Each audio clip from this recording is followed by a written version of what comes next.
Hello everyone, welcome to Kiran learners academy. इस वीडियो में हम करेंगे, जैसे कि आप बुक का कवर पेज देख पा रहे होंगे, इस बुक का दोस्तों हम करेंगे वीडियो सॉल्यूशन।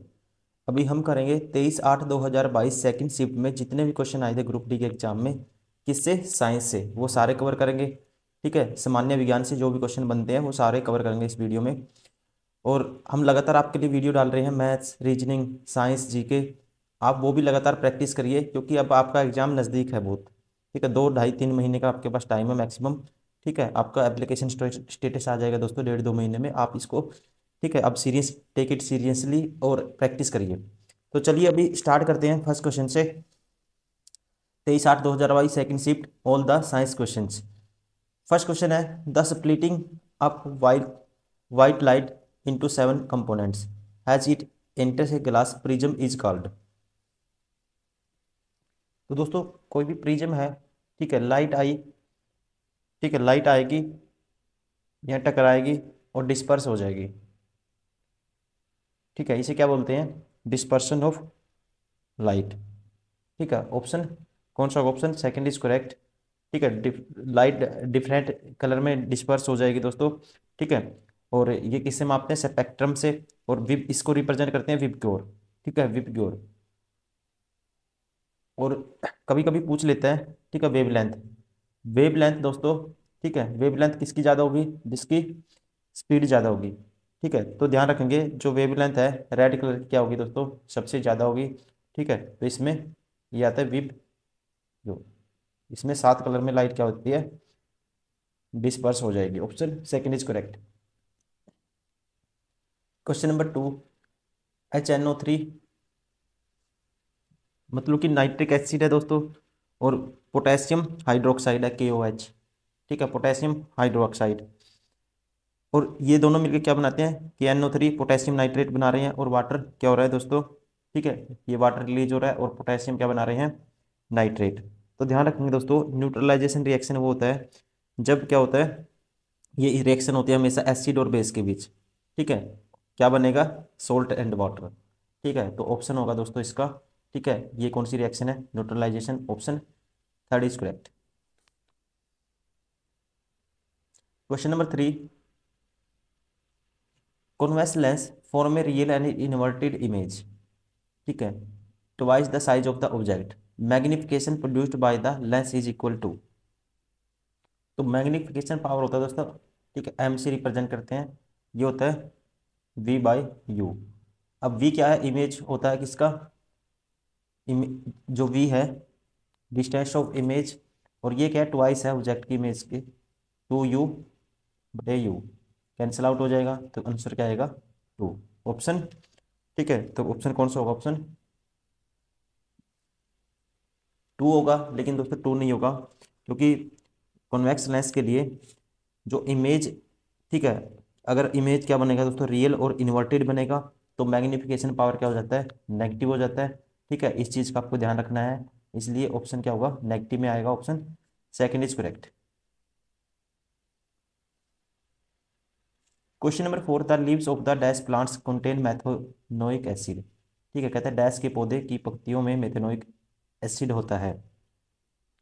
तो इसका आंसर रहेगा दोस्तों नेटल, बिच्छू, बुट्टी। Option 4 is correct. इसमें क्या आ जाता है? Methanoic acid. Question number 5, which of the following statement are true number of resistors connected to the parallel combination. First है, all the resistors are connecting between 2 points. Parallel में दोस्तों between 2 points में connect होते हैं, ये ठीक है। Equivalent resistance of the circuit is more than the individual resistance दोस्तों, ये गलत है। ठीक है, क्या होता है?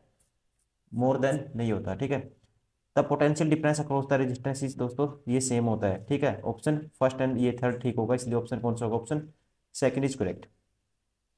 Question number 6, the magnification produce. दोस्तों ये क्वेश्चन आपको convex lens, concave lens, mirror, reflection of light, इस क्वेश्चन इसको आपको टॉपिक को अच्छे से कवर करना है। ठीक है, रिवाइज करना है खुद से, और फिर ठीक है यहाँ पे प्रैक्टिस करनी है, क्योंकि इससे क्वेश्चन बहुत बन रहे हैं।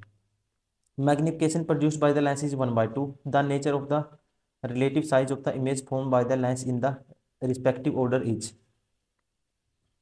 तो दोस्तों ध्यान रखेंगे, मैग्निफिकेशन ऑलवेज पॉजिटिव कब होता है?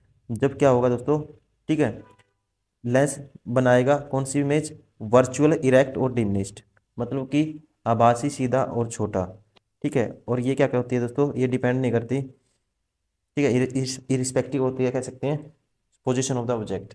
ठीक है, तो इसका ऑप्शन होगा virtual, erect and diminished, option 4 is correct. Question number 7, at present dash elements are known of which dash are naturally occurring elements. तो दोस्तों ध्यान रखें, प्रेजेंट में जो टोटल नंबर एलिमेंट्स हैं वो कितने, 118 हैं, और जो नेचुरल जो अर्थ से मिलते हैं, ठीक है, वो कितने हैं, 94। ये ध्यान रखना आपको, ऑप्शन सेकंड इज करेक्ट। ठीक है, नेचुरल 118 एंड, ठीक है, और जो नेचुरल अकरिंग एलिमेंट्स के टोटल, सॉरी टोटल 118 और नेचुरल कितने मिलते हैं हमें, 94। Question number 8, the normal, systolic and the diastolic pressure in the human is dash respectively. दोस्तों नॉर्मल जो, ठीक है, क्या होता है, जो सिस्टोलिक एंड डायस्टोलिक, ये होता है 100, ये है 100, सॉरी 80 है दोस्तों ये, ठीक है, 120 टू 80 mm ऑफ Hg होता है, option 4 is correct. Question number 9, which of the following organisms has the longer small intestine. ठीक है, सबसे ज्यादा किसकी छोटी आंत किसकी होती है, मतलब कि सबसे लंबी, तो ये होती है दोस्तों किसकी, गाय की, cow, option second is correct. Question number 10, write a balanced chemical equation with state symbol for the following reaction, potassium hydroxide solution in water reacts with nitric acid solution in water to produce sodium nitrate solution and water. ठीक है, ये बताना मुझे, write a balanced chemical equation with, ठीक है, तो मुझे right जो बैलेंस्ड है वो बतानी है। तो दोस्तों 2KOH एक्वा सोल्यूशन, 2HNO3, ठीक है, ये होगा एक्वा, ठीक है, और 2KNO3 एक्वा प्लस 2HIO, ये, ठीक है, आई, ठीक है, ये वाली आप ध्यान रखेंगे कौन सी बैलेंस है दोस्तों, ठीक है, ये बैलेंस नहीं है, बाकी ऑप्शन कौन सा सही रहेगा, ऑप्शन थर्ड इज करेक्ट। ठीक है, बैलेंस कौन सी है, ऑप्शन थ्री।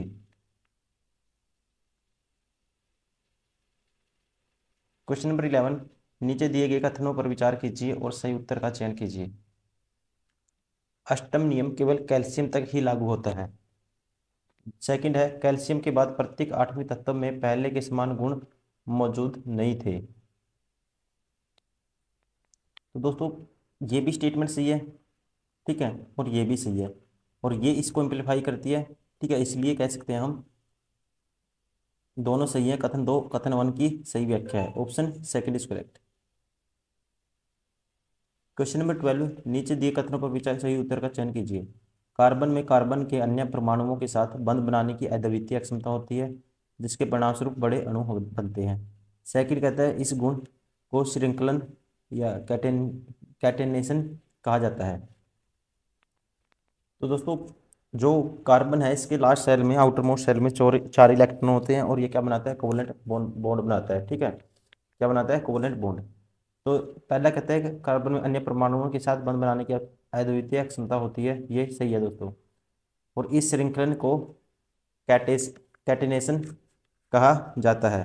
ठीक है, ये भी सही है, तो दोनों सत्य है, मतलब कि option 4 is correct. Question number 13, which tissues is the coconut husk makes it hard and steep. कहते हैं कि नारियल के छिलके में मौजूद कौन सा उत्तक उसे कठोर और दृढ़ दृढ़ बनाता है। तो ये टिश्यू होता है दोस्तों इसमें, कोकोनट में, इसका नाम है sclerenchyma, option second is correct. Question number 14, which of the following is an example of virus. Virus का एग्जाम्पल कौन सा है। तो दोस्तों आपको पता ही होगा ये क्या है, HIV। ठीक है, और HIV क्या करता है, हमारी जो इम्यून सिस्टम है उसको प्रभावित करता है। ठीक है, तो कौन सा एग्जाम्पल वायरस का, HIV। Question number 15, Bhupesh suffered crop failure of few years. When he got the pH of the soil examined, it was about 11.6. Which of the following compounds can he use to treat the soil of his agricultural field? कहता है भूपेश को कुछ वर्ष तक फसल विफलता का सामना करना पड़ा। जब उसने मिट्टी के pH की जांच कराई तो यह 11.6 था। तो वह अपने कृषि क्षेत्र की मिट्टी के उपचार के लिए इनमें से किस यौगिक का उपयोग कर सकता है। दोस्तों अगर पीएच मान ज़्यादा होता है, ठीक है, किससे, 7 से, यह है 11.6, तो इसका मतलब ये है बेस इन नेचर, मतलब कि अल्कलाइन इन नेचर में है। ठीक है, जो उसकी जो नेचर है क्या है, अल्कलाइन है मिट्टी का। तो इसमें यूज किया जा सकता है एल्यूमिनियम सल्फेट Al2SO4 ट्राइस। ठीक है, ऑप्शन 4। ये क्या कर देगा, इसके अल्कलाइन नेचर है जो मिट्टी का, इसको कम कर देगा। क्वेश्चन नंबर 16, एक सीधे धारावाहिक चालक के लिए इनमें से कौन से कथन सत्य है। मतलब कि दोस्तों कहता है कौन सा ट्रू है करंट कैरिंग स्ट्रेट कंडक्टर के लिए। तो फर्स्ट है, ठीक है, फर्स्ट है चुंबकीय बल रेखाएं केंद्र में चालक युक्त केंद्रित वृत्त होती हैं। ठीक है, तो फर्स्ट है दोस्तों क्या होती है, केंद्रित होती हैं। देखो कॉन्सेंट्रिक सर्कल बनाती है ये मैग्नेटिक फील्ड, पहला ठीक है। जैसे जैसे हम चालक से दूर जाते हैं तो चुंबकीय क्षेत्र बढ़ती नहीं दोस्तों, बढ़ती नहीं है मैग्नेटिक। अगर ऑब्जेक्ट दूर जाएंगे तो मैग्नेटिक फील्ड क्या होगा, ठीक है, क्या होगा, प्रबलता बढ़ेगी नहीं घटेगी, ये भी गलत है।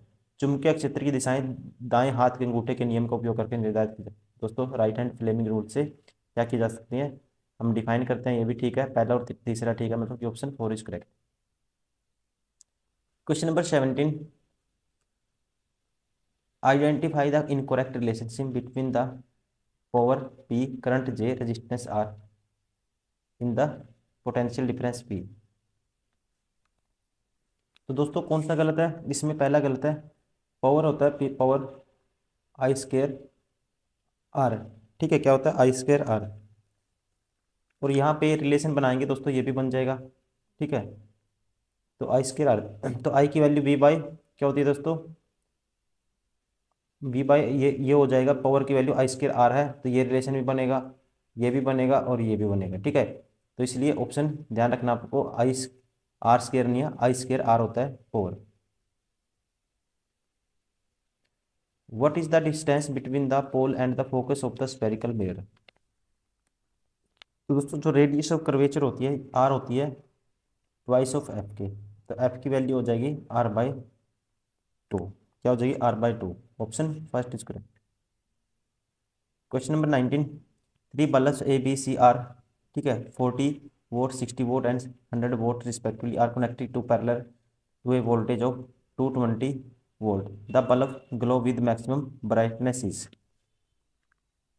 तो दोस्तों एक बात का ध्यान रखेंगे, जितनी हाई वोट होगा, ठीक है, जितना W हाई होगा, ठीक है, वोटेज जितनी हाई होगी तो उतना ही क्या होगा, ब्राइटनेस ज़्यादा होगी। तो कहता है the bulb that the maximum brightness, तो CW 100 है यहाँ पे, तो इसकी ब्राइटनेस सबसे ज़्यादा होगी, ऑप्शन फर्स्ट इज करेक्ट।